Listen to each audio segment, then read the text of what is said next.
Imana imbabarire kugira umujinya. Imana ikubabarire. Imana imbabarire kugira uburakari. Imana ikubabarire. Imana imbabarire kujyana n'abatizera. Imana imbabarire kuyitera umugongo bitakwiye. N'ahandi hose mbonaho umugayo. Imana imbabarire. Imbabarire kubeshya. Imana yo mu ijuru imbabarire kwifata uko ntari. Imana imbabarire kutitandukanya n'abatizera. Imana yo mu ijuru imbabarire kubwira abana nabi. Imana yo mu ijuru yongere kumbabarira uko yambonye kose n'umugayo wose unduha. Imana imbabarire. Imana imbabarire. Imana imbabarire kuba narayitengushye nkajya mu mayoga kandi nari umukristo w'Imana. Imana ikubabarire. Imana imbabarire ku bwa byose ninzi kuruta uko niyizi. Imana ikubabarire. Imana imbabarire n'ibyo nibagiwe byose. Imana ikubabarire. Nahise murajyaho nature. Turi mu masengesho umuntu wese ategetswe kwatura. Ntabyo natura.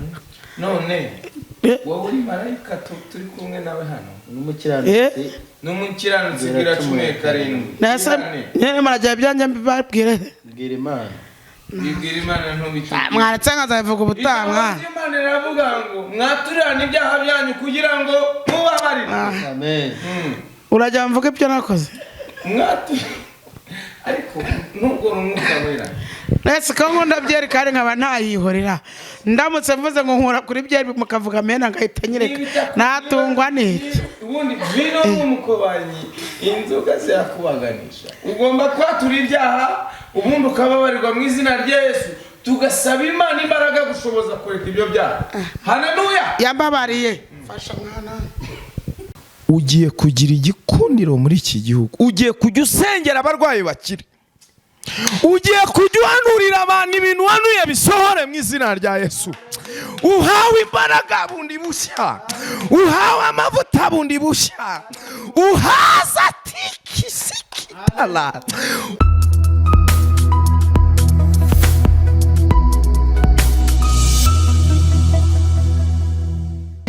Bezera bazajya kuba muri isi naho tuzakirira ahantu hatagerwa n'umubisha. Ibi n'ahantu twabihungiye. Naho niho mu isi naho.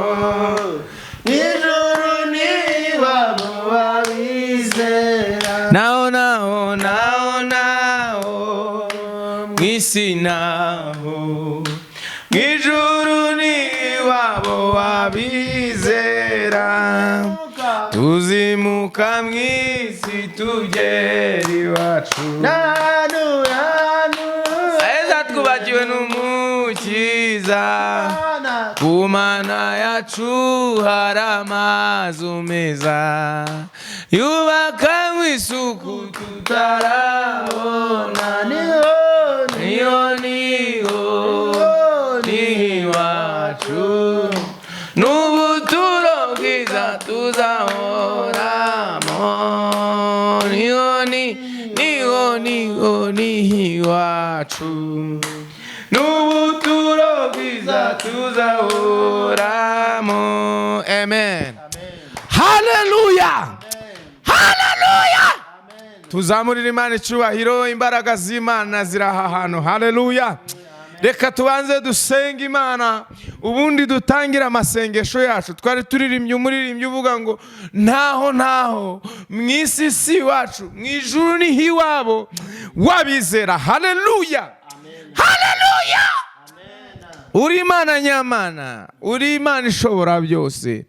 Uri Imana ya Manzi na Innocente n'abana babo. Uri Imana ya mama wa Pampe. Uri Imana ya Niyo Patrick Nganzo. Tuguhaye icyubahiro ma. Duheruka ahantu tutari umuryango mugari ungana gutya. Mperukana na Manzi, abana badahari, Innocente adahari, mama wa Pampe adahari nubwo twahirukanye mu bihe byashize. Ariko turagushimiye ko twongeye guhura. Aya masengesho tugiye gusenga twiyirije ubusa. Twemeye kwibabaza. Uyu munsi tukubonereho umugisha Mana we. Tugwaye icubahiro kubikoze mu izina rya Yesu. Amen. Haleluya. Amen. Haleluya. haleluya haleluya. Tuzamurira Imana icubahiro abantu bizeye ko Imana ishobora byose. Ngira ngo ijambo ry'Imana ribivuga neza yuko ari umubavu uduhumurira neza. Nuvuga ngo iyo tumaze kuririmbira Uwiteka, iyo tumaze kumuramya no kumuhimbaza, ikiba gisigaye ni ukumuvuga uko ari. Haleluya, amen. Reka tubanze twakirane mu izina rya Yesu. Turi kumwe, nge nitwa Niyo Patrick Nganzo. Reka tukwakire mu izina rya Yesu. Nyimanze nk'ibisanzwe, nge nta kindi narenza ko ibyo ngibyo. Nanjye nitwa Esine Beatrice, ariko ubundi nitwa mama wa Pape imbere ya filime n'Abanyarwanda. Reka twakire Innocente. Haleluya, Amen. haleluya. Amen. Amaraso ya Yesu atubemo. Nitwa Innocente, abasanzwe banzi ni Innocente, abandi mama w'abana babiri n'umugabo umwe. Reka twakire n'umwana muto turi kumwana nawe wivugisha. Suhuza babwira amazina yawe mwana.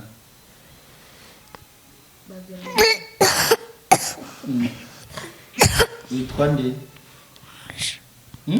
Asha. Vuga cyane. Asha. Asha. Amazina yawe. Amazina yawe. Ka. Shaje Gumasha. Okay, urabidusobanurira. Ariko Imana iduhana umugisha. Mu kanya turaza kubohora Innocente agiye kureba umwana, ndumva arimo kurira, kugira ngo amasengesho yacu aze kugenda neza. Turaza kwinjira mu kanya ko kwatura. Kwatura burya amasengesho adafite kwatura. Mbere yuko dukomeza amasengesho, turabanza twiyeze tubi imbere y'Imana ariko dutunganye. Haleluya, haleluya. Dutunganye, twihana ibyaha byacu kugira ngo tugaragare neza mu maso y'Imana. Wenda reka ntangirire kuri njyewe. Umuririmbyi yararembye aravuga ngo Imana ndondora umenye ibyo nkora byose, werekane uko nifata uko ntari, werekane uko ndi kose, nifata uko ntari. Haleluya. Umuririmbyi aravuze ngo Imana ndondorera uyu mubiri ndetse n'uyu mutima, werekane uko ndi kose, ngo mbese undondorera uyu mubiri nifata uko ntari. Bwana asifiwe. Haleluya. Amen. Mbese muri makeya ugiye kubwira Imana ntumishe, wereke Imana amakosa yawe. Haleluya, haleluya. Ni ukuvuga ngo Imana iduha umugisha ari uko twabanje kwicisha bugufi. Iyo wemeye ukemerera Imana ukamenekera imbere yayo, ukayibwira ibikuboshye umutima, iraze devandala inimine, ikabana nawe kubera ko wicishije bugufi. Reka wenda ntangire mbabimburire. Imana yo mu ijuru imbabarire umujinya n'uburakari. Murajya muvuga ngo Imana ikubabarire. Imana yo mu ijuru imbabarire umujinya n'uburakari. Imana yo mu ijuru imbabarire uburakari bwinshi. Imana yo mu ijuru imbabarire amagambo menshi. Imana yo mu ijuru imbabarire kubeshya. Imana yo mu ijuru imbabarire kwifata uko ntari. Imana imbabarire kutitandukanya n'abatizera. Imana yo mu ijuru imbabarire kubwira abana nabi. Imana yo mu ijuru yongere kumbabarira uko yambonye kose n'umugayo wose unduha. Imana imbabarire. Imana imbabarire. Imana imbabarire kuba narayitengushye nkajya mu mayoga kandi nari umukristo w'Imana. Imana ikubabarire. Imana imbabarire ku bwa byose, ninzi kuruta uko niyizi. Imana ikubabarire. Imana imbabarire n'ibyo nibagiwe byose. Imana ikubabarire. Nahise murajya nature. Turi mu masengesho, umuntu wese ategetswe kwatura. Ntabyo natura. None wowe uri marayika turi kumwe nawe hano. N'umukiranutsi gira 17. Nase murajya ibyanjye mbibabwire. Bwira Imana. bibwira Imana ntubitubwire. mwaretse nkazabivuga ubutaha mwana. Imana iravuga ngo mwaturane ibyaha byanyu kugira ngo mubabarire. Amen. urajya mvuga ibyo nakoze ariko nubwo umwuka wera Nese ko nkunda byeri kandi nkaba ntayihorera ndamutse mvuze ngo nkura kuri byeri mukavuga amena ngahita nyireka natungwa n'iki. ubundi vino n'umukobanyi inzoga zirakubaganisha. ugomba kwatura ibyaha ubundi ukababarirwa mu izina rya Yesu tugasaba Imana imbaraga gushoboza kureka ibyo byaha. Haleluya. Yambabariye fasha mwana ariko noneho fasha turi kumwe rero n'umukozi wa Satani. mwamamaje mwamagaragaze umwumve byanjye reka Innocent niyature mama wa nabivuge wumve ubwo Imana iraza kugira ute kumwishurira ubwo nibibwira nzabibazanira ntacyo bitwara nagira ambwira ariko man noneho rero ubu amategeko agiye kuhafata. none se nyine nibimbwira nzabibazanira gore ntabyo ndaba mbabarire cyane ariko tsina gake. Imana imbabarire kugira umujinya, Imana ikubabarire, Imana imbabarire kugira uburakari, Imana imbabarire kujyana n'abatizera, Imana imbabarire kuyitera umugongo bitakwiye n'ahandi hose mbonaho umugayo. Imana imbabarire. Innocent reka tumurushye ajye kureba umwana ko ari kurira cyane. Hama mama wa Pampe Imana inyeretse ugiye kurwara ikintu cyitwa ibinyoro.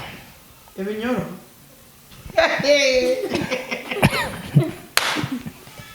cyeka niba ari uzabigeze hanyuma ibinyoro kuko ntavuze ibyaha byanjye.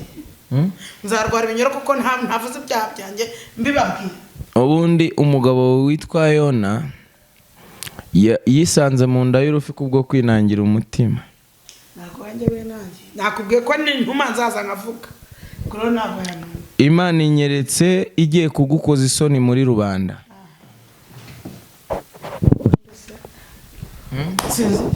wabwiye abo wasuye hano n'iwanjye uri bwira abo wasuye nanjye nuzi iwanjye nibwo leta sakite nama. Imana iravuze ngo kubwo kwinangira umutima ugiye gukorwa n'isoni. hari ubwo nsambanye nkafatwa, hari ubwo nsambanye nkafatwa kuri kumbwira ngo ngiye gukorwa n'isoni. Icya kabiri Imana imbwiye desanata wasuye uno mugabo n'umuryango we defazali de lako. nubwo namenye ko ari ibyo mwamuhamagariye ambwaza mbasure kwanza manje kuneza lesa de la sikita mama. Ugiye kuribwa n'inzara muri iki gihugu. wasengera bagutumye urambaza abimana yagutumyeho nawe mama sengera abimana yagutumye bafite ibibazo byabo ari byo ubona ibyangiza byihorenda byizi. Icya kabiri bayiri watari yabayirana n'ikintu afashe. icya kabiri ariko tunye no mwana aseka sirigeze njya kuba mu gitondo lesa takite ziwinimini de las. Umaze amezi 5 utishyura inzu. mbeshere nabiri ubwo wongereho andi 3 nayo ugiye kumara utishyura inzu. kandi ikadezini ikakubwira ngo niba utihannye vuba baragusohora mu nzu burwamenye igiye gukorwa n'isoni.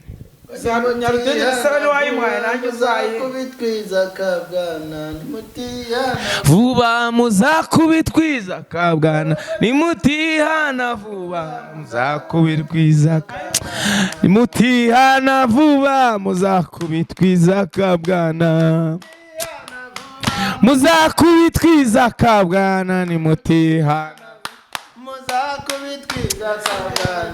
Amina haleluya. Ikakubwira ngo n'Imana ivuganye nawe kubwo gusuzugura umwuka w'Imana ugiye kwambara ubusa isi yose kubona. uranye ibintu myenda nambaye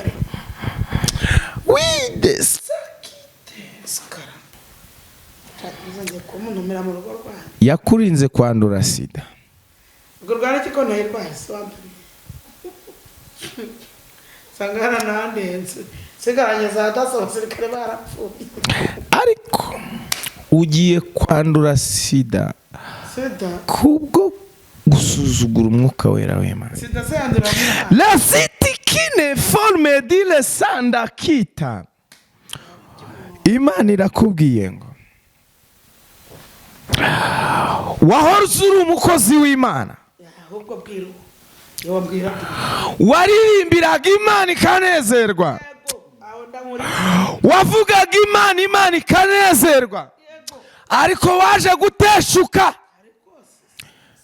winjira mu kintu gikomeye cyane, umera nk'abo kwa Loti muri cya gihe cy'Isodomu n'i Gomora, wigira umutinganyi. Ariko Imana iravuze ngo ikugarutseho bundi bushya mu izina rya Yesu.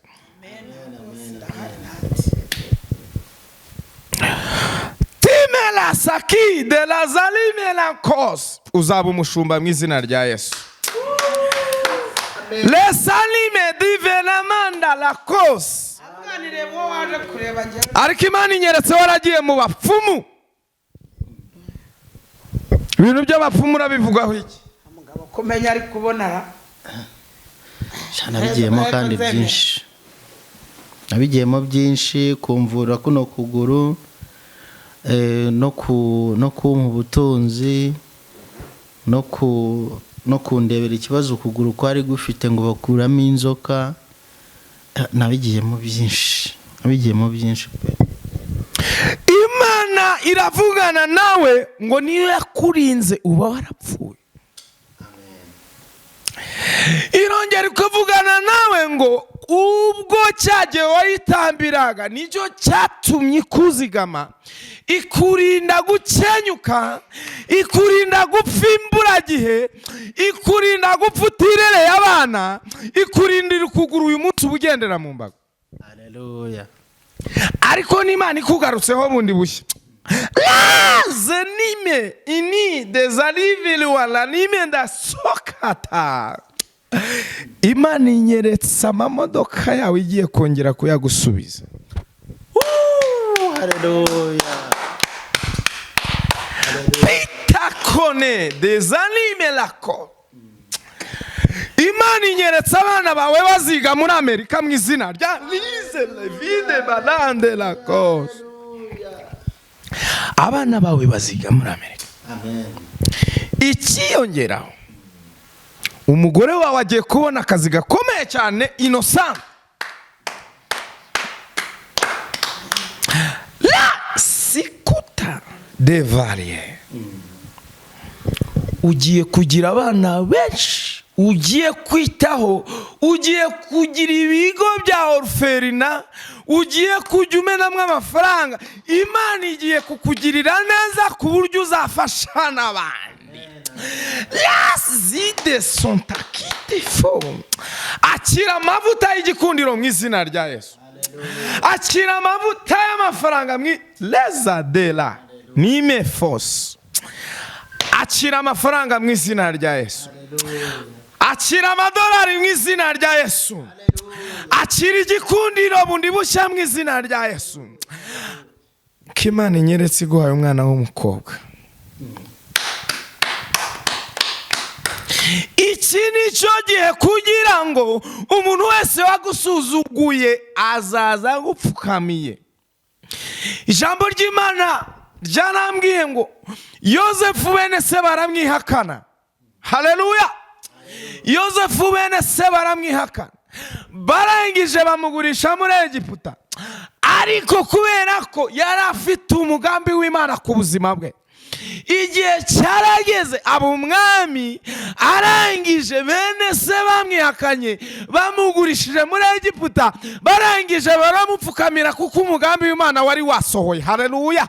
Umugambi w'Imana ugiye gusohora ku buzima bwawe. aya ni amagambo y'Imana. Ugiye gutunga amafaranga muri iki gihugu ku buryo abantu bose bazaza gushaka Imana yavuganye na. Pfukama ngusengere mu izina rya Yesu. Upfukamye tugiye gusoma amagambo. byaswa byumvikanye bagiye kubumukire. Upfukamye tugiye gusoma amagambo ari muri Matayo ibice 11. Matayo ibice 11 umurongo wa mbere turageza kuwa kabiri. Haleluya. Haravuga ngo Yesu amaze gutegeka abigishwa be 12 avayo ajya kwigisha no kubwiriza abantu mu midugudu yabo. Haleluya. Ariko Yohana yumviye mu nzu y'imbohe ibyo Yesu akora, atuma abigishwa be bamubaza bati, 3, mbese ni wowe wa wundi ukwiriye kuza cyangwa dutegereze undi? Bwana asifiwe. Amen. Tuzamurire Imana icyubahiro. Haleluya. Haleluya. Amen. Nukuvuga ngo abigishwa ba Yesu baramubajije, ese ni wowe cyangwa dutegereze undi? Umaze igihe wibaza niba Imana ikorera ari ya nyayo cyangwa ari indi ukwiye gutegereza. Ariko ijambo riravuze ngo iki ni cyo gihe kugira ngo umenye Imana ukorera kari Imana nyamana by'ukuri. Umaze iminsi uri mu ruzerero. Bwana asifiwe. Umaze iminsi uri mu ruzerero, warahombye, wabuze ibintu byinshi, ariko iki ni cyo gihe ngo Imana ikugarukeho bundi bushya. Dimela sakite la fo. Wabuze ibyo, wari ufite amamodoka ne. Abesha. Oya, ntago. Wari ufite imodoka enye. Uyu munsi nta nimwe ufite hano. Yego. Ziri mu Gatsata he? Mu Bizibiti. Muri makeya imodoka zawe ziri mu mazi abira, ariko Imana iravugana nawe ngo nicyo gihe yongera izigarure muri iyi ngando. Hata sikita na minifo. Imana iravugana nawe ngo amazu yawe yaragiye kugera igihe ajya muri cyamunara, ariko Imana yagarutseho. Igihe kirageze ngo abagufasheho ijambo bose bongere bakugarukire. Haleluya. Amen. Tisakiti siminifuta pati kitalasa. Umugore wawe Imana imuhaye akazi gakomeye cyane, agiye kuba umucuruzi ukomeye ku buryo igihe kizagera wajya kumureba ukabona nta gaciro afite, ariko igihe kirageze ngo ujye umubona nka marayika Imana yakwihereye mu buzima bwawe. Amen. Ugiye kugira igikundiro muri iki gihugu, ugiye kujya usengera abarwayi bakire, ugiye kujya uhanurira abantu ibintu wanuye bisohore mu izina rya Yesu. Uhawe imbaraga bundi bushya, uhawe amavuta bundi bushya, uhaza tikisikitala, uhawe imbaraga bundi bushya, uhawe igikundiro, uhawe amavuta, mbese Imana kitifirifo masandala desinifo de bebilas kitisinimiwana di leko. Ugiye kujya usengera abarwayi bakire mu izina rya Yesu. Akira imbaraga zo gusengera abantu, mbese imitwaro ibaremereye ibaveho mu izina rya Yesu. Haleluya. Si. Lelevani esine bon. Ugiye kujya usengera abarwayi bakire mu izina rya Yesu. Ugiye kujya usenga umuntu wese ufite ibibazo ahumurika kubera imbaraga z'isengesho. Desise fufa tite kite sanda. Hari umunsi uzasengera mama w'abapampe nyabingi zo mu miryango y'uwabo zimushire. Zamura ibiganza dusengana Imana. Mana y'isi n'ijuru, Mana ishobora byose, uri Mana ishobora byose, mujakazi wawe musutseho amavuta yawe, musutseho amavuta y'ubuprofete, musutseho amavuta akizirwa, musutseho amavuta atanga, musutseho amavuta ahesha, musutseho amavuta atera imbaraga, musutseho amavuta asenya ibisa n'ibibi byose ku buzima bw'abantu. Sakatofani merasite, urakoze kubikoze, urakoze kumuhaye imbaraga bundi bushya, urakoze kumuhaye imbaraga zikiza indwara, urakoze kumuhaye amavuta atuma abantu binjira mu masezerano yabo, urakoze kubikoze, tugukomeye amashyi, urakoze kubikoze Mana. Amen. Mana uko wafashaga asogokuruza, ikona tuza dufasha mu myaka